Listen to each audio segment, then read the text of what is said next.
Nunca pensé que tendría el valor de hacerlo. Mientras caminaba hacia esa mesa en el restaurante, con mis manos temblando y el corazón latiendo tan fuerte que pensé que todos lo escucharían, supe que mi vida cambiaría para siempre. Diego me había subestimado completamente. Durante 12 años, creyó que era la esposa sumisa que nunca se atrevería a hacer una escena. Qué equivocado estaba. Cuando llegué a su mesa y vi sus caras de sorpresa, cuando coloqué esos documentos frente a ellos y dije las palabras que había ensayado 1000 veces, supe que había recuperado mi poder. Pero ese momento no llegó de la nada. Fue el resultado de semanas de planificación, de descubrir verdades que me partieron el alma y de tomar la decisión más difícil de mi vida. Si quieres saber cómo una mujer tradicional puede sorprender a todos, dale like a este video y sígueme para más historias reales. Pero antes de contarte cómo llegué a ese momento de confrontación, tengo que llevarte al principio de esta historia.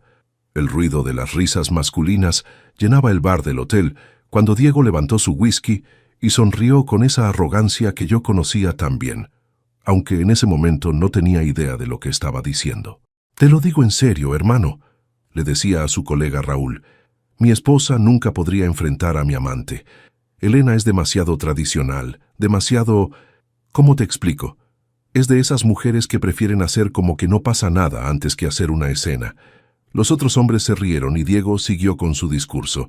«Además, Sofía está buenísima. ¿Has visto cómo se viste, cómo camina? Elena ya no se arregla como antes. Desde que nacieron los niños ya sabes cómo es». «¿Pero no te da miedo que se entere?», preguntó Javier, el contador de la empresa. Diego negó con la cabeza, tomando otro trago. «Para nada. Elena está muy ocupada con sus clases y los niños. Y aunque se enterara, ¿qué va a hacer? ¿Divorciarse?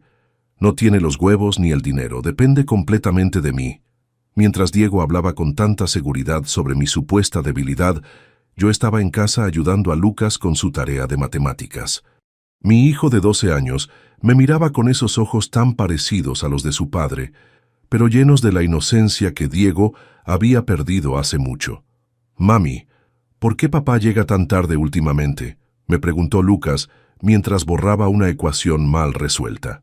«Tu papá tiene mucho trabajo», le respondí, aunque por dentro sentía esa punzada de sospecha que había estado creciendo durante meses. Carmen, mi niña de 8 años, apareció en la cocina con su pijama de unicornios, frotándose los ojos. «No puedo dormir, mami. ¿Cuándo va a llegar papá?» «Ya mero, mi amor. Ven acá». La abracé y sentí su cuerpecito caliente contra el mío. Era tan pequeña, tan inocente. No tenía idea de que su familia estaba a punto de cambiar para siempre. Esa noche, cuando finalmente Diego llegó a casa pasadas las 11, fingí estar dormida. Lo escuché en el baño tarareando una canción que no conocía. Su celular vibró varias veces, y aunque no pude ver los mensajes, mi instinto me decía que no eran del trabajo. Los siguientes días noté más cosas. Diego había cambiado su contraseña del teléfono. Compraba ropa nueva sin ocasión especial. Llegaba a casa oliendo a un perfume que no era el mío. Y cuando le preguntaba por su día, sus respuestas eran vagas y nerviosas. «¿Cómo estuvo la junta?», le preguntaba mientras preparaba la cena. «Bien, bien. Ya sabes, lo de siempre», respondía sin mirarme, revisando su teléfono. Una tarde, mientras limpiaba su coche, encontré un recibo de un restaurante caro en el Distrito Federal. Era de un almuerzo para 2 personas, un martes en que él me había dicho que tenía una junta de trabajo toda la tarde. Esa noche, después de acostar a los niños, me senté en la sala y traté de procesar lo que estaba pasando. ¿Era posible que Diego me estuviera siendo infiel? Después de 12 años de matrimonio, después de construir una familia juntos, ¿realmente sería capaz de traicionarme así? Mi teléfono sonó. Era un mensaje de mi hermana Claudia. «Oye, Elena, vi a Diego hoy en el centro comercial con una mujer joven. Se veían muy cercanos. ¿Todo bien?» Se me heló la sangre. Claudia no era de las que inventaban chismes. Si me estaba escribiendo, era porque había visto algo que la preocupó. Le respondí rápido. ¿Cómo era ella? Guapa, como de unos 30 años, vestida muy elegante. Parecían... no sé cómo explicarte, pero no parecían compañeros de trabajo. Esa noche no pude dormir. Diego roncaba a mi lado como si nada, como si no hubiera destrozado mi mundo con su traición. Lo observé en la oscuridad, este hombre con quien había compartido más de una década de mi vida, y me di cuenta de que tal vez nunca lo había conocido realmente. A la mañana siguiente, mientras Diego se duchaba, tomé su teléfono. Mi corazón latía tan fuerte que pensé que se escucharía por toda la casa. Intenté varias contraseñas: mi cumpleaños, el de los niños, nuestro aniversario. Nada funcionó. Entonces recordé algo. Hacía unas semanas lo había visto escribiendo algo en su teléfono y había notado que usaba números que me parecían familiares. Probé la fecha de cumpleaños de su mamá, 1504. El teléfono se desbloqueó. Lo que vi me partió el alma en 1000 pedazos. Mensajes con alguien llamado S en sus contactos. Mensajes llenos de cariño, de planes para verse, de palabras que solían ser solo para mí. Buenos días, hermosa, espero verte hoy en la oficina. Anoche estuvo increíble. No puedo parar de pensar en ti. Mi esposa está en casa de su mamá todo el fin de semana. ¿Quieres que pasemos el día juntos? Mis manos temblaban mientras leía. Había fechas, horarios, lugares donde se habían visto. La traición era real, era sistemática, y había estado pasando durante meses. Diego salió del baño y me vio con el teléfono en las manos. ¿Qué haces con mi celular? ¿Quién es ese?, le pregunté, mi voz apenas un susurro. Por un segundo vi pánico en sus ojos, pero rápidamente lo cubrió con molestia. Es Sergio, del departamento de ventas. ¿Por qué revisas mis cosas? Pero yo ya sabía que mentía. En los mensajes ese hablaba con voz femenina, con ternura, con intimidad. No me mientas, Diego.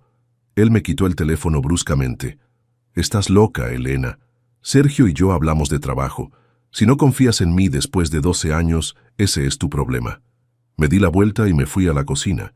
Necesitaba tiempo para pensar, para planear.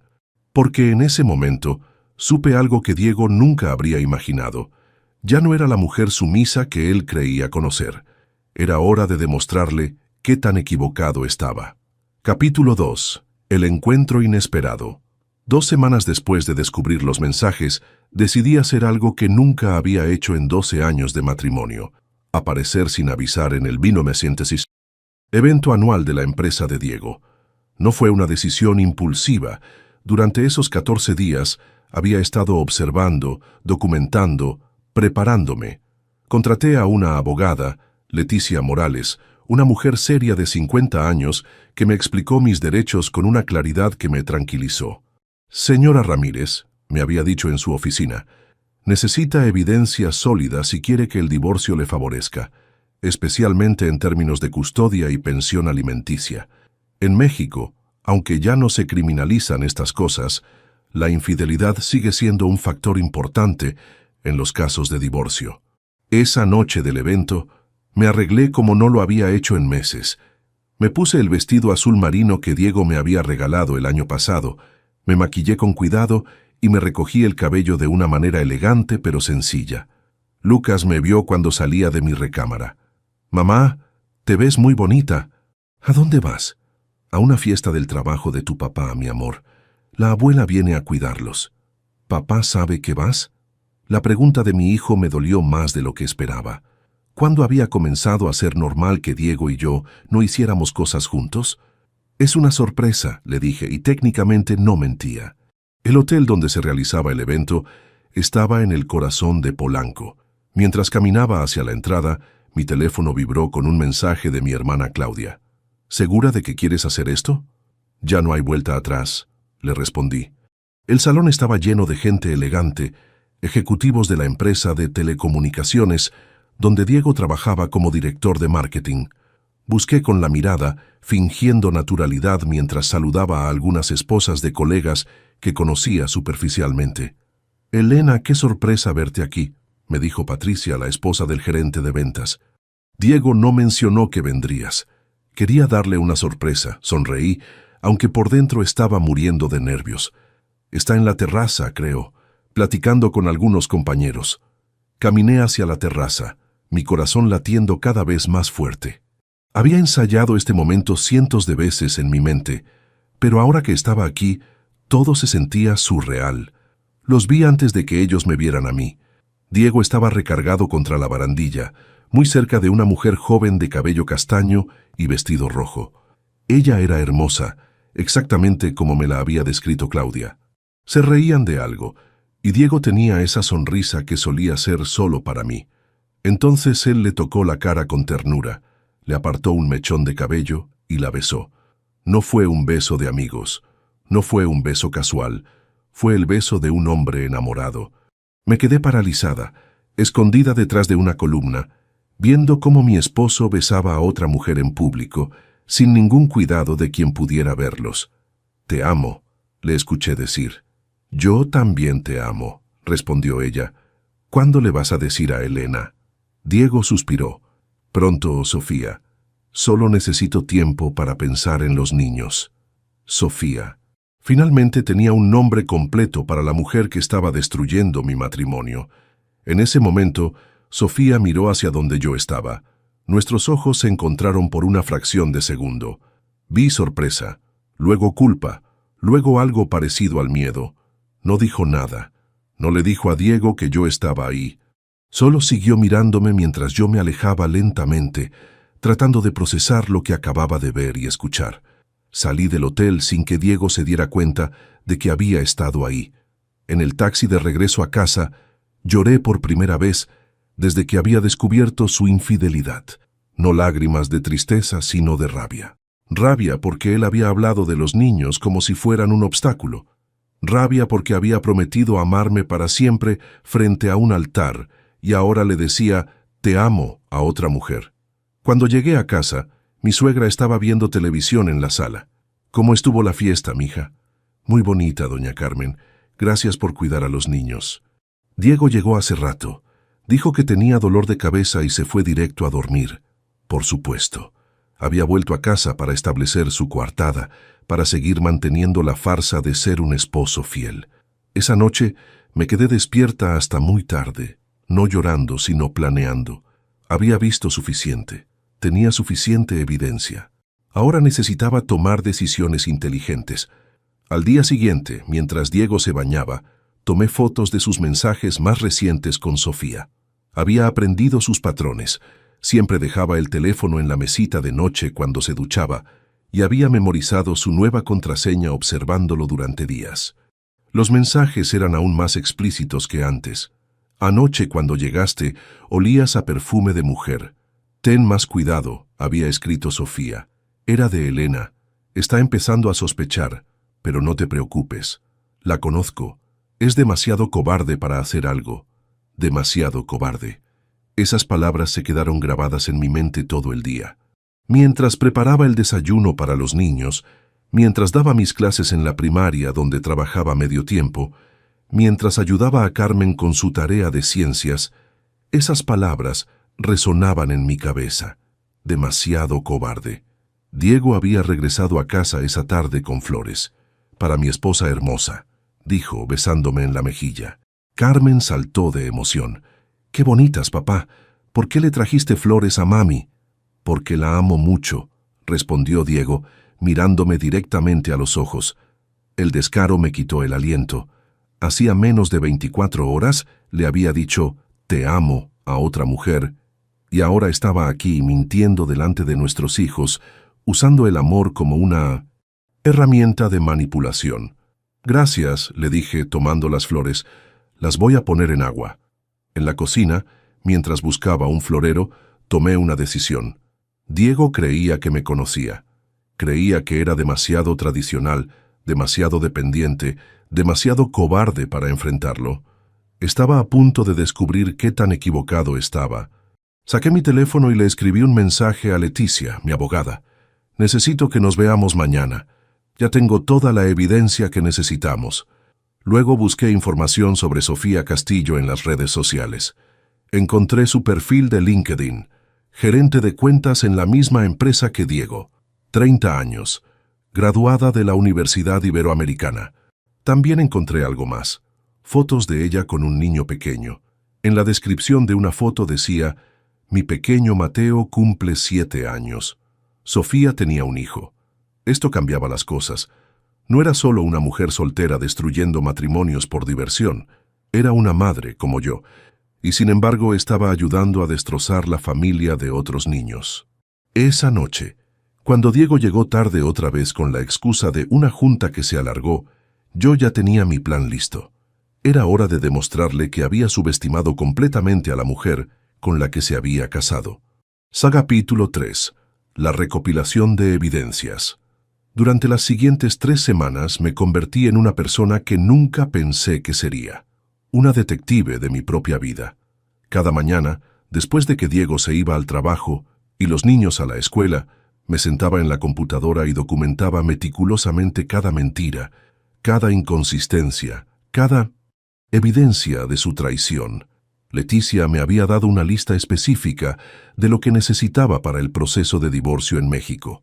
Elena me había explicado en nuestra segunda reunión, aunque las leyes mexicanas ya no criminalizan el adulterio, sigue siendo causal de divorcio necesario. Esto significa que puedes solicitar la disolución del matrimonio sin el consentimiento de Diego y puede influir en la distribución de bienes y la pensión alimenticia. Había aprendido que en el Distrito Federal, donde vivíamos, la custodia de los niños generalmente se otorgaba a las madres, especialmente cuando había evidencia de infidelidad del padre. Lucas tenía 12 años y Carmen 8, ambos menores de edad, lo que trabajaba a mi favor, pero necesitaba más que solo los mensajes de texto. Contraté a un investigador privado recomendado por Leticia. Se llamaba Roberto Méndez, un hombre de unos 50 años con experiencia en casos matrimoniales. «Señora Ramírez», me dijo en nuestro encuentro, «necesitamos evidencia fotográfica y testimonial. Los mensajes de texto son útiles, pero un juez quiere ver patrones de comportamiento más amplios».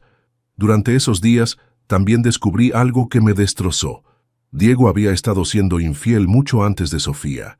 Mientras revisaba nuestros estados de cuenta bancarios con más cuidado, encontré pagos regulares a hoteles, restaurantes caros y tiendas de ropa que no reconocía. Algunos databan de hace 2 años. Una tarde, cuando Diego estaba en una supuesta junta de trabajo, decidí llamar a la empresa. «Buenas tardes, ¿podría hablar con el señor Diego Ramírez?» «Un momento, por favor», respondió la recepcionista. Después de unos segundos, «Disculpe, señora, pero el señor Ramírez salió temprano hoy. ¿Gusta dejar un mensaje?» Eran las 3 de la tarde, y él me había dicho que estaría en juntas hasta las 7. Esa noche llegó a casa a las 8:30, oliendo a perfume de mujer y con una historia elaborada sobre reuniones con clientes. «¿Cómo estuvo tu día?», le pregunté mientras calentaba su cena. «Agotador. Tuve 3 juntas consecutivas, luego una cena de trabajo con el cliente de Guadalajara». «¿En qué restaurante cenaron?». La pregunta lo tomó por sorpresa. En ese nuevo que está en Santa Fe. ¿Por qué?» «Solo curiosidad». Pero yo sabía que mentía. Roberto, el investigador, lo había seguido esa tarde. Diego había pasado 3 horas en un departamento en la colonia Roma, el mismo departamento donde vivía Sofía Castillo. Los niños empezaron a notar que algo estaba mal. Una mañana, mientras preparaba el desayuno, Lucas se me acercó. «Mami, ¿tú y papá se van a divorciar?». La pregunta me golpeó como un puñetazo. «¿Por qué preguntas eso, mi amor?». «Porque ya no se hablan como antes. Y papá siempre está viendo su teléfono. Y tú siempre estás triste aunque trates de esconderlo». Mi hijo de 12 años era más perceptivo de lo que había imaginado. «Los adultos a veces pasamos por problemas complicados», le dije, sentándome a su nivel. «Pero sin importar qué pase entre tu papá y yo, siempre vamos a amarte a ti y a Carmen más que a nada en el mundo». Lucas asintió, pero vi preocupación en sus ojos. Carmen, que había estado escuchando desde la puerta, se acercó y me abrazó. «¿Es culpa nuestra?», preguntó con su vocecita. «No, mi cielo, nunca, jamás es culpa de ustedes.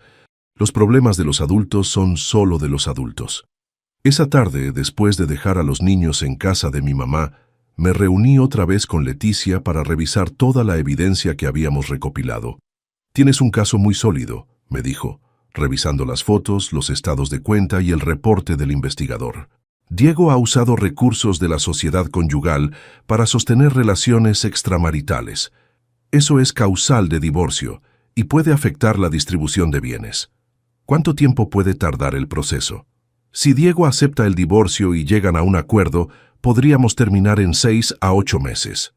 Si se opone y tenemos que ir a juicio, puede tomar entre 12 y 18 meses. Decidí que era hora de implementar la siguiente fase de mi plan. Había estado observando los patrones de Diego y Sofía. Se veían regularmente los martes y jueves después del trabajo y ocasionalmente los sábados, cuando yo tenía actividades con los niños.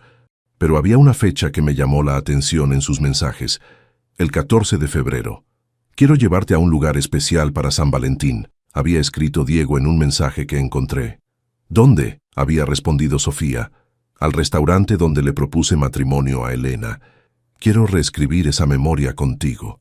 Cuando leí eso, sentí una furia tan intensa que tuve que sentarme. No solo me estaba siendo infiel, sino que quería profanar los recuerdos más sagrados de nuestro matrimonio.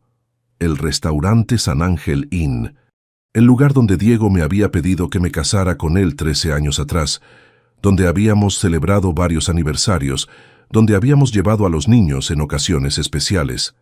Ese iba a ser el escenario perfecto para mi confrontación. Pasé días preparándome. Practiqué lo que iba a decir frente al espejo. Preparé todos los documentos que iba a necesitar. Le pedí a mi hermana Claudia que se quedara con los niños esa noche. «¿Estás segura de que quieres hacer esto?», me preguntó Claudia mientras planchaba el vestido que iba a usar. «Más segura que nunca en mi vida». «¿Y si Diego se pone violento?». «Diego es muchas cosas, pero no es violento. Es un cobarde. Los cobardes no se ponen violentos, huyen». La noche del 13 de febrero, revisé una vez más todos los documentos que había preparado, fotos de ellos juntos tomadas por Roberto, impresiones de sus mensajes de texto, estados de cuenta de los gastos que había hecho en restaurantes y hoteles, y una copia de la demanda de divorcio que ya había firmado con Leticia. Diego llegó a casa esa noche más temprano que de costumbre, con flores para mí. «Para mi esposa», dijo, besándome en la mejilla. «¿A qué se debe? ¿No puedo comprarle flores a la mujer que amo?». La hipocresía me daba náuseas, pero sonreí y le di las gracias. Al día siguiente, 14 de febrero, Diego salió temprano al trabajo. Me mandó un mensaje a mediodía. «Voy a llegar tarde hoy. Tengo una cena de trabajo importante». «Que te vaya bien», le respondí. Pero yo sabía exactamente dónde iba a estar esa noche. A las 7 de la tarde me vestí con cuidado. Un vestido negro elegante, tacones, maquillaje perfecto. Quería verme como la mujer fuerte en la que me había convertido, no como la víctima que Diego creía que era. Antes de salir, les di un beso a Lucas y Carmen, que estaban cenando con Claudia. «Mami se ve muy bonita», dijo Carmen. «Gracias, mi amor. Pórtense bien con la tía». En el taxi hacia San Ángel, respiré profundo y repasé mi plan una última vez. Diego había subestimado completamente a la mujer con la que se había casado. Estaba a punto de conocer a la verdadera Elena Ramírez. Capítulo 4. La confrontación. El restaurante San Ángel Inn estaba lleno de parejas celebrando el día de San Valentín cuando llegué a las 8:30 de la noche. Había llamado antes para confirmar que Diego había hecho una reservación a las 8. «Sí, señora, el señor Ramírez tiene una mesa para 2 en la terraza», me había confirmado el hostess esa mañana. Ahora, parada en la entrada del restaurante donde Diego me había propuesto matrimonio 13 años atrás, sentí una calma extraña. No estaba nerviosa, no estaba triste, estaba lista. Entré y le dije al hostess que estaba buscando a mi esposo, Diego Ramírez. Me guió hacia la terraza, el mismo lugar donde él me había pedido que fuera su esposa bajo las luces colgantes y las bugambilias. Los vi inmediatamente. Diego estaba sentado de espaldas a mí, pero reconocí su postura, la forma en que movía las manos cuando hablaba. Sofía estaba frente a él, hermosa en un vestido rojo que probablemente había costado más que mi salario de un mes como maestra. Estaban riéndose, sus manos entrelazadas sobre la mesa. Había una botella de vino tinto a medias y rosas rojas en un florero entre ellos. Respiré profundo y caminé hacia su mesa. «Buenas noches», dije con voz clara y calmada. Diego se volteó y la expresión de su cara cambió instantáneamente de felicidad a horror absoluto. «Elena, ¿qué haces aquí?» Sofía me miraba con los ojos muy abiertos, su cara completamente pálida. «Vine a conocer a la persona que ha estado destruyendo mi familia», respondí, manteniendo un tono de voz perfectamente controlado. Las mesas cercanas empezaron a voltear a vernos, pero no me importó. «Elena, no es lo que piensas», empezó Diego, pero lo interrumpí levantando la mano. «No te molestes en mentir, Diego, sé exactamente lo que es». Me dirigí a Sofía directamente. «Tú debes ser Sofía Castillo, gerente de cuentas, mamá de Mateo, de 7 años». Ella pareció sorprendida de que supiera tanto sobre ella. «Señora Ramírez, yo...», balbuceó. «Por favor, déjame hablar. He estado practicando este momento durante semanas». Saqué de mi bolsa una carpeta que había preparado cuidadosamente y la puse sobre la mesa, empujando a un lado las rosas rojas. «Diego, gracias por traer a Sofía al mismo lugar donde me propusiste matrimonio. Me parece muy apropiado que sea aquí donde termine nuestra farsa de matrimonio». Abrí la carpeta y saqué las primeras fotos. Diego y Sofía besándose en la puerta del departamento de ella, tomadas por Roberto 3 días atrás. «Sofía, quería agradecerte por cuidar tan bien de mi esposo estos últimos meses. Ha estado llegando a casa muy relajado y feliz». Diego trató de tomar las fotos, pero fui más rápida. «¿Estás loca? ¿Nos estás siguiendo?» «No, Diego, te estoy documentando. Hay una diferencia importante». Saqué las impresiones de sus mensajes de texto más comprometedores. Por ejemplo, este mensaje donde le dices a Sofía que tu esposa es demasiado cobarde para hacer algo. O este otro donde planean verse, cuando Elena esté en casa de su mamá todo el fin de semana. El restaurante había quedado en silencio alrededor de nosotros. Otras parejas no disimulaban que estaban escuchando nuestra conversación. Sofía finalmente encontró su voz. «Señora Ramírez, yo lo lamento mucho. Nunca quise que las cosas llegaran tan lejos». «¿Ah, no?», le pregunté, sentándome en una silla vacía que había en la mesa de al lado. «Entonces, ¿cuándo planeabas que llegaran? ¿Cuándo Diego se divorciara de mí? ¿Cuándo mis hijos fueran huérfanos de padre, porque tú necesitabas un hombre casado?» «Elena, por favor», intervino Diego. «Estás haciendo una escena». Me reí, una risa genuina, liberadora. «¿Estoy haciendo una escena? Diego, tú llevaste a tu amante al lugar donde me propusiste matrimonio en el día de San Valentín. Si alguien está haciendo una escena, eres tú». Saqué más documentos de la carpeta. «Estos son los estados de cuenta de nuestra tarjeta de crédito conjunta. ¿Ves estos cargos? Hotel María Isabel, 3,200 pesos. Restaurante Pujol, 4,800 pesos. Joyería Tane, 12,000 pesos. Los puse uno por uno frente a Sofía. Todo pagado con el dinero que ganamos juntos, Diego y yo, para mantener nuestra familia. ¿Sabías, Sofía, que ese collar que traes puesto lo pagué yo con mi salario de maestra?» Sofía se tocó instintivamente el collar de oro que llevaba en el cuello. «Yo no sabía». «Claro que no sabías. Diego es muy bueno mintiendo. Lleva años de práctica». Saqué el último documento. La demanda de divorcio. «Esto, Diego, es una demanda de divorcio necesario por adulterio. Ya está firmada por mí y presentada ante el juzgado familiar». La cara de Diego se puso completamente blanca. «No puedes hacer eso sin hablar conmigo primero». «¿Ah, no? ¿Como tú no pudiste acostarte con otra mujer sin hablar conmigo primero?» Me levanté de la silla y guardé todos los documentos en la carpeta, excepto uno que dejé sobre la mesa. «Esa es una copia de la demanda. Tu abogado puede contactar a la licenciada Leticia Morales. Sus datos están ahí». Me dirigí una última vez a Sofía. «Solo una cosa más. Tienes un hijo de 7 años. ¿Cómo te sentirías si una mujer destruyera su familia? ¿Si una mujer le quitara a su papá?» Sofía empezó a llorar en silencio. «Yo no quería. Nunca pensé. Esa es la diferencia entre tú y yo, Sofía. Yo sí pienso, especialmente en mis hijos». Me di la vuelta para irme, pero Diego me agarró del brazo. «Elena, espera. Podemos arreglar esto. Puedo explicarte». Me zafé de su agarre. «¿Explicarme qué, Diego? ¿Cómo me dijiste, demasiado cobarde, mientras planeabas traer a tu amante al lugar donde me propusiste matrimonio? ¿O cómo has estado gastando el dinero de nuestros hijos en hoteles y regalos para ella? La voz me tembló por primera vez en toda la conversación. Lo único que necesito que me expliques es cómo le vas a decir a Lucas y a Carmen que su papá prefirió destruir su familia por una aventura. Dejé el restaurante caminando con la cabeza en alto. Afuera, en el estacionamiento, finalmente me permití temblar. No de miedo, sino de adrenalina. Lo había hecho. Había confrontado a mi esposo infiel y a su amante en público, con dignidad y fuerza. Mi teléfono vibró con un mensaje. Era de un número que no reconocía. Señora Ramírez, soy Sofía. ¿Podríamos hablar mañana? Hay cosas sobre Diego que usted necesita saber. Leí el mensaje 2 veces antes de responder. Mañana a las 2. Café de la esquina de Insurgentes y Álvaro Obregón. Tenía la sensación de que la confrontación de esta noche había sido solo el principio. Mientras el taxi me llevaba de regreso a casa, me di cuenta de algo. Por primera vez en meses me sentía completamente libre.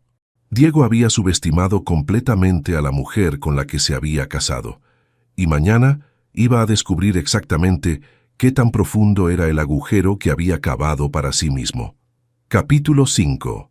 El desenmascaramiento. El café de la esquina de Insurgentes y Álvaro Obregón estaba medio vacío cuando llegué a las 2 en punto del día siguiente. Sofía ya estaba ahí sentada en una mesa del rincón, con los ojos hinchados y sin maquillaje. Se veía mucho más joven y vulnerable que la noche anterior. Me senté frente a ella sin saludar. «Tienes 10 minutos», le dije. «Gracias por venir», respondió con voz ronca. «Sé que no me lo merezco». «No, no te lo mereces». Pero mi abogada me dijo que cualquier información adicional sobre la infidelidad de Diego puede ser útil para el proceso legal. Sofía asintió y respiró profundo. Hay cosas que usted necesita saber sobre Diego, cosas que yo descubrí después de que empezó nuestra relación. Saqué mi teléfono y activé la grabadora. ¿Puedo grabar esto? Sí, por favor. Quiero que quede claro que estoy diciendo la verdad. Habla. Sofía se tocó nerviosamente el collar que había llevado la noche anterior, el mismo que Diego había pagado con nuestro dinero. Yo no fui la primera, señora Ramírez. Diego me confesó hace unas semanas que ha estado siendo infiel durante años. Desde que nació su hija Carmen, sentí como si me hubieran dado una bofetada. ¿Qué dijiste? Ha habido otras mujeres, al menos 3 que él me mencionó. Una recepcionista que trabajaba en la empresa hace 2 años. Una cliente de Monterrey con la que tuvo una relación durante 6 meses. Y una mujer que conoció en un gimnasio. ¿Por qué me estás diciendo esto? Sofía empezó a llorar. Porque anoche, después de que usted se fue, Diego me dijo algo horrible. Me dijo que yo era solo otra más y que él nunca iba a dejar a su esposa porque usted era demasiado conveniente. Que usted criaba a sus hijos, mantenía su casa y no le causaba problemas. La grabación siguió mientras Sofía me contaba más detalles. Diego le había dicho que yo era predecible y aburrida, pero que era la madre perfecta para sus hijos y que divorciarse sería muy caro y complicado. Él me usó, señora Ramírez. Pero yo también fui estúpida. Creí que él me amaba, que iba a dejar a su familia por mí. Y anoche, ¿qué pasó después de que me fui? Diego se puso furioso, me culpó por todo. Dijo que yo había arruinado su vida perfecta, que usted nunca se habría enterado si yo hubiera sido más discreta. ¿Más discreta cómo? Aparentemente, yo cometí el error de enviarle un mensaje cuando usted estaba cerca, y también de sugerir que fuéramos a lugares públicos. Diego quería mantener todo muy secreto, muy controlado. La conversación duró casi 1 hora. Sofía me dio nombres, fechas, lugares. Me contó sobre conversaciones donde Diego había hablado despectivamente de mí, donde había planeado sus mentiras con cuidado milimétrico. ¿Por qué decidiste contarme todo esto?, le pregunté al final. Porque tengo un hijo, señora Ramírez. Mateo tiene 7 años, la misma edad que su hija Carmen. Anoche, cuando llegué a casa y lo vi durmiendo, pensé en cómo me sentiría si alguien le hiciera a él lo que Diego les está haciendo a sus hijos. ¿Y qué vas a hacer ahora? Voy a pedirle a mi jefe que me transfieran a la oficina de Guadalajara. No puedo seguir trabajando en el mismo lugar que Diego. Y tampoco puedo quedarme en una ciudad donde todos van a saber lo que hice. Cuando salí del café, me sentía extrañamente vacía. Por un lado, tenía toda la evidencia que necesitaba para garantizar que el divorcio fuera favorable para mí. Por otro lado, acababa de descubrir que los últimos 8 años de mi matrimonio habían sido una mentira completa. Esa tarde tenía cita con Leticia para revisar toda la nueva información. «Esto cambia completamente el caso», me dijo después de escuchar la grabación. «Con este testimonio más las evidencias que ya teníamos, Diego no tiene ninguna posibilidad de conseguir custodia compartida o de reducir la pensión alimenticia. ¿Cuánto tiempo va a tomar el proceso? Si Diego acepta los términos que vamos a proponer, podríamos terminar en 6 meses. Si decide pelear, puede tomar hasta 1 año y medio, pero con esta evidencia solo se estaría haciendo daño a sí mismo». Esa noche, Diego llegó a casa más temprano que de costumbre. Los niños estaban haciendo tarea en la sala, y yo estaba preparando la cena cuando entró a la cocina. «Tenemos que hablar», me dijo. «No tenemos nada que hablar, Diego. Tu abogado puede contactar al mío. Elena, por favor, sé que cometí errores, pero podemos arreglar esto. Podemos ir a terapia de pareja». Me volteé a mirarlo con incredulidad. «¿Errores? ¿8 años de infidelidad son errores? ¿8 años? ¿De qué hablas?» Sofía me contó todo, Diego, todo. Vi pánico en sus ojos. Ella está mintiendo, está despechada porque terminé con ella anoche. ¿La grabación también está mintiendo? Diego se puso pálido. ¿La grabaste? Tengo todo, Diego, nombres, fechas, lugares. El gimnasio, la cliente de Monterrey, la recepcionista, todo. Se sentó pesadamente en una silla de la cocina. «Elena, yo puedo cambiar, puedo ser mejor esposo. Es demasiado tarde para eso». Lucas apareció en la puerta de la cocina. «Papá, ¿por qué estás gritando?» Me di cuenta de que Diego había levantado la voz sin que yo me diera cuenta. «No estoy gritando, hijo, tu mamá y yo solo estamos hablando.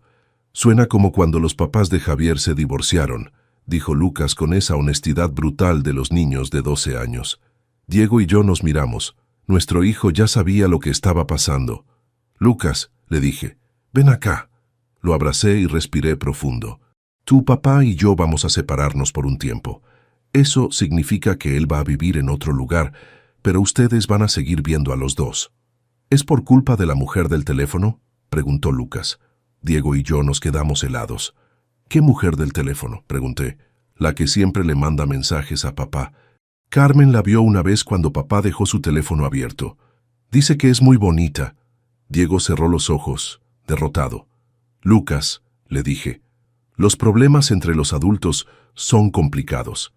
Pero quiero que sepas que esto no es culpa tuya ni de Carmen, y sin importar qué pase, tu papá y yo siempre los vamos a amar». Esa noche, después de que Diego se fue a dormir al cuarto de huéspedes y los niños estaban acostados, me senté en la sala y pensé en todo lo que había pasado en las últimas 24 horas. Mi matrimonio había terminado oficialmente en un restaurante lleno de parejas celebrando el amor. Mi esposo había resultado ser un mentiroso serial que me había estado engañando durante años. Mis hijos ya sabían que su familia se estaba desmoronando. Pero por primera vez en mucho tiempo me sentía en control de mi propia vida. Diego había subestimado completamente a la mujer con la que se había casado, y ahora iba a pagar las consecuencias de esa arrogancia. El proceso legal iba a ser largo y doloroso, pero yo estaba lista. Finalmente, estaba lista para todo. Capítulo 6. El precio de la traición. 6 meses después. El juzgado familiar del Distrito Federal estaba frío esa mañana de agosto, cuando finalmente se dictó la sentencia de nuestro divorcio. Habían pasado 6 meses desde la confrontación en el restaurante, y el proceso había sido más difícil de lo que cualquiera de nosotros había anticipado. Diego había decidido pelear. Contra todos los consejos de su abogado, había negado las acusaciones de infidelidad, había cuestionado la validez de las grabaciones y había solicitado custodia compartida de los niños. Su estrategia había sido presentarme como una esposa vengativa que había fabricado evidencia para perjudicarlo. No funcionó. Habiendo revisado toda la evidencia presentada, declaró la jueza Martínez, una mujer seria de unos 60 años, Este tribunal encuentra que existen causales suficientes para decretar el divorcio necesario por adulterio. Diego estaba sentado al lado de su abogado, con la cara gris y las manos temblorosas. Había perdido peso durante estos meses y se veía 10 años mayor. En cuanto a la custodia de los menores Lucas y Carmen Ramírez, continuó la jueza, se otorga la custodia principal a la señora Elena Ramírez, con visitas supervisadas del señor Diego Ramírez los fines de semana alternos. Visitas supervisadas. Eso había sido una sorpresa incluso para mí. Durante el proceso, había salido a la luz que Diego había estado llevando a los niños a visitas con Sofía sin mi conocimiento. Lucas había mencionado casualmente en una sesión con la psicóloga del juzgado que la amiga de papá les había comprado helados un sábado cuando supuestamente estaban en el parque. Respecto a la pensión alimenticia, siguió la jueza, el señor Ramírez deberá pagar el 30% de su salario mensual para el sostenimiento de los menores, más gastos médicos y escolares. El golpe final había sido los gastos. Leticia había demostrado que Diego había gastado más de 180,000 pesos de nuestros ahorros familiares en su aventura con Sofía durante 6 meses. El juez ordenó que me reembolsara esa cantidad. Cuando salimos del juzgado, Diego trató de hablar conmigo una última vez. «Elena, espera». Me detuve, pero no me volteé. «¿Qué quieres, Diego? Quiero que sepas que lo lamento, de verdad lamento todo». «No me lo digas a mí», respondí. «Díselo a tus hijos cuando tengas que explicarles por qué pueden verte solo los fines de semana y por qué hay una trabajadora social presente. ¿Crees que algún día podrás perdonarme?» Me volteé para mirarlo. Estaba llorando. «Diego, el perdón es algo que hago por mí, no por ti. Algún día tal vez pueda perdonarte. Pero eso no significa que vaya a olvidar, ni que las consecuencias de tus acciones vayan a desaparecer». 3 meses después. Noviembre. La vida como madre soltera había resultado ser más difícil de lo que había anticipado, pero también más liberadora. Habíamos tenido que mudarnos de la casa familiar a un departamento más pequeño en la colonia del Valle. Los niños habían protestado al principio, especialmente Lucas, que extrañaba su cuarto grande y el jardín donde solía jugar fútbol. ¿Por qué no podíamos quedarnos en la casa?, me había preguntado una tarde mientras desempacábamos cajas en su nuevo cuarto. Porque esa casa tenía demasiados recuerdos tristes, mi amor. Aquí podemos hacer nuevos recuerdos, solo nosotros 3. Carmen se había adaptado mejor al cambio. Su nueva escuela estaba más cerca de mi trabajo y había hecho nuevas amigas rápidamente. Pero por las noches a veces la encontraba llorando en silencio. «¿Extrañas a papá?», le pregunté una noche cuando la encontré despierta. «Sí, pero también me da coraje», me confesó. «¿Por qué nos lastimó así? ¿No nos amaba?». Esas conversaciones eran las más difíciles. ¿Cómo le explicas a una niña de 8 años que su papá sí la ama, pero que hizo decisiones terribles que lastimaron a toda la familia? «Tu papá los ama mucho a ti y a Lucas», le dije acariciándole el cabello. «Pero a veces los adultos hacemos cosas muy estúpidas que lastiman a las personas que más queremos». Diego había intentado ser consistente con las visitas al principio, pero después de 2 meses empezó a cancelar. Primero por trabajo, luego por estar enfermo, luego simplemente no aparecía. Los niños dejaron de esperarlo con emoción los viernes, y eso me partía el corazón más que cualquier cosa que me hubiera hecho a mí. En octubre recibí una llamada inesperada. «Señora Ramírez, soy la licenciada García, del Departamento de Recursos Humanos de Telecom Solutions. ¿En qué puedo ayudarla? Me temo que tengo malas noticias sobre el señor Diego Ramírez. Ha sido despedido de la empresa por bajo rendimiento y conducta inapropiada en el lugar de trabajo». Mi estómago se hundió. Sin trabajo, Diego no podría pagar la pensión alimenticia. ¿Puedo preguntar qué tipo de conducta inapropiada? Hubo una queja formal de acoso laboral por parte de una empleada. También se encontró que había estado usando recursos de la empresa para asuntos personales. Después de colgar, me senté en silencio por un largo rato. Había una parte de mí que se sentía satisfecha de que Diego finalmente estuviera enfrentando consecuencias profesionales por sus acciones. Pero otra parte de mí estaba preocupada por mis hijos. Sin trabajo, Diego no solo no podía pagar la pensión, sino que probablemente perdería también su departamento. Esa noche llamé a Leticia. ¿Qué opciones tenemos si Diego no puede pagar la pensión alimenticia? Podemos solicitar el embargo de cualquier bien que tenga, pero si no tiene ingresos, será difícil. También podemos pedir que se le restrinja salir del país hasta que se ponga al corriente. ¿Y si consigue otro trabajo? Entonces podemos solicitar que el nuevo empleador descuente la pensión directamente de su nómina. Pero pasaron las semanas y Diego no conseguía trabajo. Cuando venía por los niños, se veía cada vez peor. Había perdido mucho peso, tenía ojeras profundas y olía a alcohol. Una tarde de noviembre, Lucas regresó de una visita con su papá muy callado. ¿Cómo estuvo tu día con papá?, le pregunté. Mamá, creo que papá está enfermo. ¿Enfermo cómo? Está muy flaco y dice cosas raras. Hoy me dijo que todo era culpa de la señora Sofía, que ella lo había manipulado. Pero después dijo que era culpa tuya por ser demasiado perfecta y que él necesitaba aventura en su vida. Me senté al lado de Lucas en el sofá. ¿Te asustó? Un poco. También lloró mucho. Me pidió que te dijera que él quiere regresar a casa. ¿Y qué le dijiste? Le dije que esta ya es nuestra casa y que él tomó la decisión de irse cuando decidió estar con otra señora. Mi hijo de 12 años había dicho exactamente lo que yo no me había atrevido a decir. Esa noche, después de acostar a los niños, me senté en la sala de nuestro pequeño departamento y reflexioné sobre todo lo que había pasado en menos de un año. Diego había perdido a su familia, su trabajo, su reputación y aparentemente su salud mental.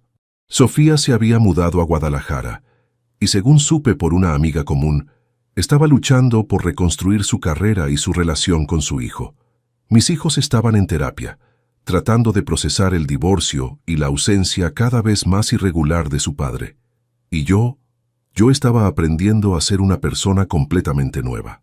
Por las mañanas, después de dejar a los niños en la escuela, iba a mi trabajo de tiempo completo como coordinadora académica en una primaria privada. Por las tardes, ayudaba con tareas, preparaba cenas y trataba de ser tanto mamá como papá. Los fines de semana que los niños no estaban con Diego, los llevaba al parque, al cine, a visitar a mis papás. Estaba construyendo una nueva vida para nosotros, una vida honesta y estable. No era fácil. El dinero era más apretado, las responsabilidades eran abrumadoras a veces, y había noches en que me quedaba despierta preocupándome por todo. Pero por primera vez en años me sentía auténtica. Me sentía como yo misma. Diego había subestimado completamente a la mujer con la que se había casado.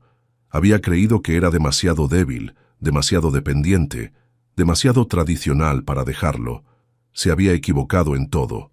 Y aunque el precio de su arrogancia había sido devastador para toda la familia, yo había descubierto una fuerza que nunca supe que tenía.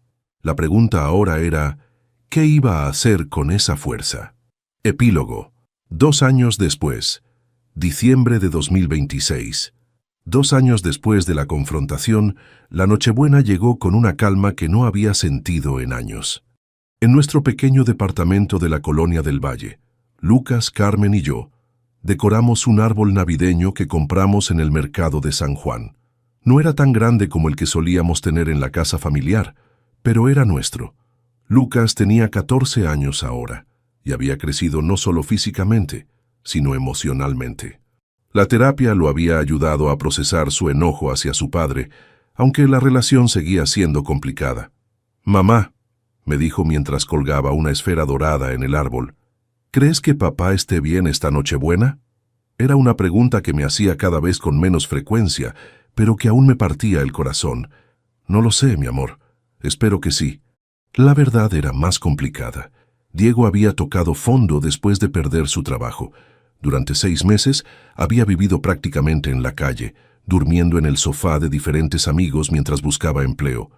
El alcoholismo, que había comenzado como una forma de escape, se había convertido en una adicción real. Había intentado conseguir trabajo en su campo, pero su despido por conducta inapropiada había manchado su reputación en la industria de las telecomunicaciones. Las empresas competidoras se enteraron rápidamente de lo que había pasado y nadie quería contratar a alguien con su historial. Finalmente, hacía 8 meses había conseguido trabajo como vendedor en una tienda de electrónicos en una plaza comercial. El salario era una fracción de lo que ganaba antes, y apenas le alcanzaba para rentar un cuarto en una pensión en la colonia Doctores. La pensión alimenticia había sido ajustada por el juez según sus nuevos ingresos, lo que significaba que ahora recibíamos menos de la mitad de lo que originalmente había ordenado el tribunal. Habíamos tenido que ajustar nuestro presupuesto aún más, pero habíamos sobrevivido. Carmen, ahora de 10 años, había desarrollado una fortaleza que me sorprendía. Seguía en terapia, pero había aprendido a hablar de sus sentimientos de una manera que muchos adultos no logran. «Mami», me había dicho hace unas semanas, «¿tú crees que papá nos extraña?» «Estoy segura de que sí, mi cielo. Pero no lo suficiente para cambiar, ¿verdad?» La perspicacia de mi hija de 10 años me había dejado sin palabras. Las visitas de Diego se habían vuelto irregulares desde que perdió su trabajo. A veces pasaban 2 o 3 semanas sin que apareciera. Cuando venía era evidente que estaba luchando con la depresión y el alcohol. Los niños habían aprendido a no esperarlo con la misma emoción de antes. «¿Por qué papá huele raro?», me había preguntado Carmen después de una visita particularmente difícil. «Tu papá está pasando por un momento muy difícil», le había explicado. «A veces los adultos toman decisiones que los lastiman a ellos mismos. Como cuando decidió estar con la señora Sofía. Sí, como esa decisión. Mi nueva vida había encontrado un ritmo que, aunque no era fácil, se sentía auténtico. Mi trabajo como coordinadora académica me daba estabilidad económica y, más importante, me daba un sentido de propósito. Estaba ayudando a otros niños a aprender y crecer, algo que siempre había sido mi pasión. Había empezado a salir con alguien 6 meses atrás. Andrés era profesor de secundaria, divorciado también, con una hija de 11 años. Nuestra relación era cautelosa, construida sobre la comprensión mutua de lo que significa reconstruir una vida después de que tu matrimonio se desmorona.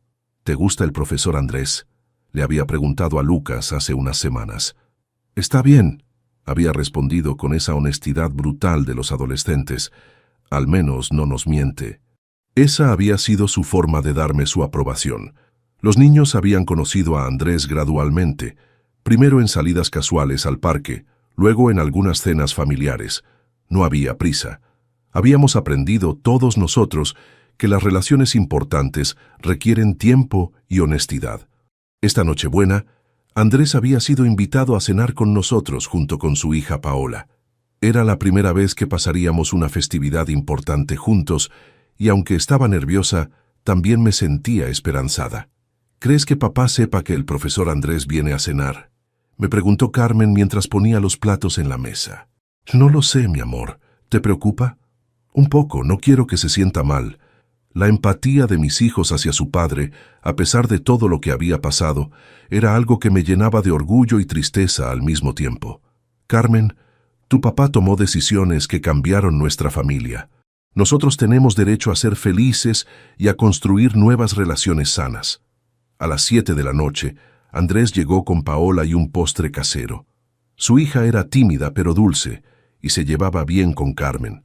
Lucas, siempre más reservado, había empezado a abrirse con Andrés cuando hablaban de fútbol o de sus clases de historia. Durante la cena, mientras veía a los 5 sentados alrededor de nuestra pequeña mesa, comiendo pozole y riendo de las historias que contaba Andrés sobre sus estudiantes, me di cuenta de algo. Esta era la primera Nochebuena en años en que me sentía completamente en paz. No había mentiras, no había secretos. No había miedo de que alguien estuviera fingiendo ser alguien que no era.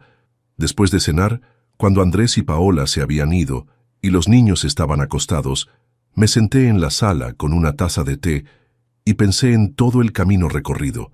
Diego me había llamado esa mañana. Era la primera vez que hablábamos directamente en meses. «Elena», había dicho con voz ronca, «solo quería desearte feliz Navidad a ti y a los niños». «Gracias, Diego. ¿Cómo estás?» «Sobreviviendo. He estado yendo a Alcohólicos Anónimos. Llevo 3 semanas sin tomar». «Me da mucho gusto escuchar eso. Sé que no tengo derecho a pedirte nada, pero ¿crees que algún día los niños puedan perdonarme?» Diego, el perdón no es algo que se puede forzar, pero Lucas y Carmen te aman. Si realmente cambias, si realmente te recuperas, ellos lo van a notar. ¿Y tú? ¿Tú me has perdonado? Había sido una pregunta que me había tomado por sorpresa. Estoy en proceso, le había respondido honestamente. El perdón no significa olvidar, Diego. Significa que ya no cargo con el peso de tu traición, pero eso no borra las consecuencias de tus decisiones. Lo entiendo. Solo quería que supieras que lamento todo. De verdad lamento haber destruido nuestra familia. Nuestra familia no se destruyó, Diego, se transformó. Los niños y yo seguimos siendo una familia. Solo una familia diferente a la que planeamos originalmente. Ahora, sentada en la tranquilidad de mi sala, reflexioné sobre esas palabras. Era verdad. Nuestra familia había cambiado, pero no había desaparecido. Lucas había aprendido que los hombres pueden ser vulnerables y pedir ayuda cuando la necesitan. Carmen había aprendido que las mujeres pueden ser fuertes e independientes. Ambos habían aprendido que las acciones tienen consecuencias, pero también que la gente puede cambiar y crecer. Y yo había aprendido que era mucho más fuerte de lo que había imaginado. El teléfono vibró con un mensaje de mi hermana Claudia. ¿Cómo estuvo su Nochebuena? Perfecta, le respondí. Diferente a como la había imaginado hace 3 años, pero perfecta. ¿Los niños están bien? Están creciendo. Están aprendiendo que la vida es complicada, pero que eso no significa que no pueda ser hermosa. ¿Y tú? Pensé la respuesta por un momento. Yo estoy bien. Por primera vez en mucho tiempo, estoy exactamente donde necesito estar. Cerré el teléfono y miré el árbol de Navidad. Las luces parpadeaban suavemente, reflejándose en las esferas doradas que Lucas había colgado con tanto cuidado. Diego había estado equivocado sobre muchas cosas, pero especialmente sobre mí. Había creído que era demasiado débil para dejarlo, demasiado dependiente para sobrevivir sin él, demasiado tradicional para reinventar mi vida. Había subestimado completamente a la mujer con la que se había casado, y aunque el precio de su arrogancia había sido alto para todos nosotros, había descubierto algo que valía más que el matrimonio que había perdido. Había descubierto quién era realmente cuando no estaba definida por ser la esposa de alguien más. Era Elena Ramírez, madre educadora, sobreviviente, y por primera vez en años, eso era más que suficiente. Afuera empezó a llover suavemente y el sonido me tranquilizó. Mañana sería Navidad y tendríamos regalos modestos bajo nuestro árbol pequeño. Los niños estarían contentos. Andrés vendría a almorzar con nosotros y construiríamos más recuerdos en esta nueva vida que habíamos creado. No era la vida que había planeado cuando me casé con Diego hace 14 años. Era mejor, era real, era mía. Eres tan fría, tan calculadora. ¿Nunca te duele nada? Valeria tomó su vaso de agua y bebió despacio. Luego dejó el vaso en la mesa y miró a su esposo con calma. ¿Terminaste? Diego frunció el ceño. Esperaba gritos, lágrimas, alguna escena dramática que pudiera usar después para justificarse, pero Valeria no le dio ese gusto. Porque si ya terminaste, continuó ella, me gustaría pedir algo de comer. No he comido nada desde el desayuno. Camila soltó una risa nerviosa. Diego apretó los labios, molesto. El mesero se acercó y Valeria ordenó sin mirar el menú. Conocía ese lugar mejor que nadie. Mientras esperaban la comida, Diego siguió hablando. Le dijo que ella nunca había sabido cuidar un hogar, que siempre ponía su trabajo primero, que lo hacía sentir como un accesorio en su vida.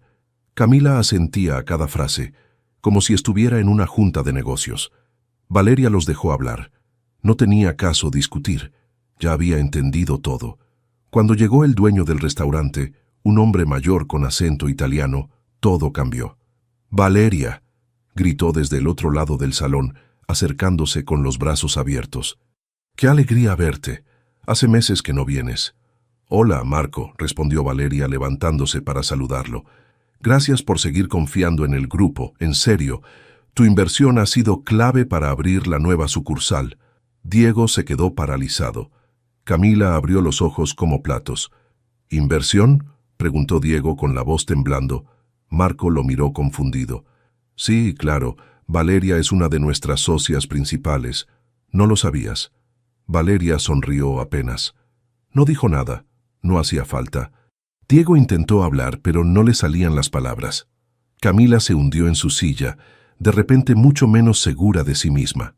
«Bueno, los dejo cenar tranquilos», dijo Marco, dándole una palmada en el hombro a Valeria. «Cualquier cosa que necesites, me avisas». Cuando Marco se fue, el silencio en la mesa era tan pesado que hasta el ruido del restaurante parecía lejano. «Valeria», empezó Diego. «No», lo interrumpió ella, sacando su tarjeta de crédito. «Ya no quiero hablar». Llamó al mesero, pidió la cuenta y pagó. Diego intentó detenerla, pero ella se levantó y caminó hacia la salida sin voltear atrás. Afuera, la noche estaba fresca. Valeria respiró hondo y caminó hacia su coche. No lloró. No se sintió triste, solo cansada. Sabía que esa no sería la última humillación que Diego intentaría hacerle, pero también sabía que ya no le importaba. Algo había cambiado esa noche, algo que no tenía vuelta atrás. Subió al coche, cerró la puerta y arrancó. En el espejo retrovisor, vio a Diego salir corriendo del restaurante, buscándola entre los coches estacionados. Pero ella ya se había ido. Valeria llegó a su departamento pasadas las 11 de la noche. Diego no estaba. Probablemente seguía en el restaurante intentando explicarle a Camila lo que acababa de pasar. O quizás estaba en el bar de siempre, ahogando su orgullo herido. No le importaba. Encendió la luz de la sala y dejó sus llaves en la mesa. El lugar estaba en silencio, ese silencio incómodo que solo existe cuando dos personas que viven juntas ya no se hablan de verdad. Se quitó los zapatos y caminó descalza hasta su oficina. Abrió la laptop y empezó a revisar sus cuentas bancarias. Llevaba meses sintiendo que algo no cuadraba, pero nunca había tenido tiempo de investigar a fondo. Ahora sí lo tenía. Las primeras transferencias que encontró fueron pequeñas. $500 aquí, 300 allá. Todas salían de su cuenta compartida con Diego hacia una cuenta que no reconocía. Siguió bajando. Más transferencias, más dinero. En total, sumaban casi $20,000 en 6 meses. Valeria sintió que el estómago se le revolvía, pero no de tristeza. Era rabia, rabia pura y fría. Tomó su teléfono y le escribió a Rodrigo, su asesor financiero. Era tarde, pero sabía que él siempre revisaba sus mensajes. Necesito auditar todas mis cuentas. Mañana, urgente. La respuesta llegó en menos de 2 minutos. Listo, te veo a las 9 en mi oficina. Valeria cerró la laptop y se quedó mirando la ventana. Afuera, la ciudad brillaba con sus luces de siempre. Miles de personas viviendo sus vidas, con sus propios problemas, sus propias mentiras. Pensó en su madre, en Lima, en esas tardes cuando era niña y veía a su mamá llorar en la cocina porque el novio de turno le había robado dinero otra vez. Siempre era lo mismo. Hombres guapos, con palabras bonitas y promesas vacías. Su madre les creía cada vez, y cada vez terminaba más pobre y más sola. Valeria había jurado que eso nunca le pasaría a ella. Por eso estudió, por eso trabajó como loca durante años, por eso ahorraba cada centavo que ganaba y vivía con sencillez aunque su empresa facturara cantidades que Diego ni siquiera imaginaba. Pero de nada había servido. Al final, había terminado igual que su madre, confiando en el hombre equivocado. Se levantó y fue a la cocina. Preparó un té y se sentó en el sillón. No quería dormir. Sabía que si cerraba los ojos, vería la cara de Diego en el restaurante, esa expresión de sorpresa y vergüenza cuando Marco lo dejó en ridículo. A las 3 de la mañana, escuchó la puerta abrirse. Diego entró tratando de no hacer ruido, pero Valeria estaba despierta en la sala con todas las luces apagadas. ¿Valeria?, preguntó él, encendiendo la luz. Ella no respondió, solo lo miró. «Mira, sé que la cena fue un desastre», empezó Diego acercándose. «No debí llevarte ahí. No debí presentarte a Camila así. Fue estúpido». «¿Dónde está el dinero?», preguntó Valeria. Diego se detuvo. «¿Qué dinero?». «Los $20,000 que sacaste de nuestra cuenta. ¿Dónde están?». La cara de Diego cambió. El color se le fue del rostro. «Yo necesitaba hacer unos pagos. ¿Qué pagos? Deudas. Personales. Valeria se levantó del sillón. Deudas que hiciste sin decirme nada. Con dinero que era mío. Era nuestra cuenta, dijo Diego alzando la voz. Somos casados. Lo que es tuyo es mío. No, respondió Valeria caminando hacia él. Lo que era mío, y tú lo robaste. No lo robé. Solo lo usé. Iba a reponerlo. ¿Cuándo? ¿Con qué dinero? Si apenas te alcanza para pagar tu coche. Diego apretó los puños. Valeria vio en sus ojos algo que nunca había visto antes. Odio. Odio real. ¿Sabes qué es lo peor de ti, Valeria?, dijo él, escupiendo las palabras. Que siempre me haces sentir menos. Cada vez que ahorras, cada vez que hablas de tus inversiones, es como si me restregaras en la cara que ganas más que yo. Eso es tu problema, no el mío. Es nuestro problema. Por eso nuestra relación no funciona, porque tú nunca me has visto como tú igual. Valeria se cruzó de brazos. Tienes razón, no te veo como mi igual, porque tú robas y yo no.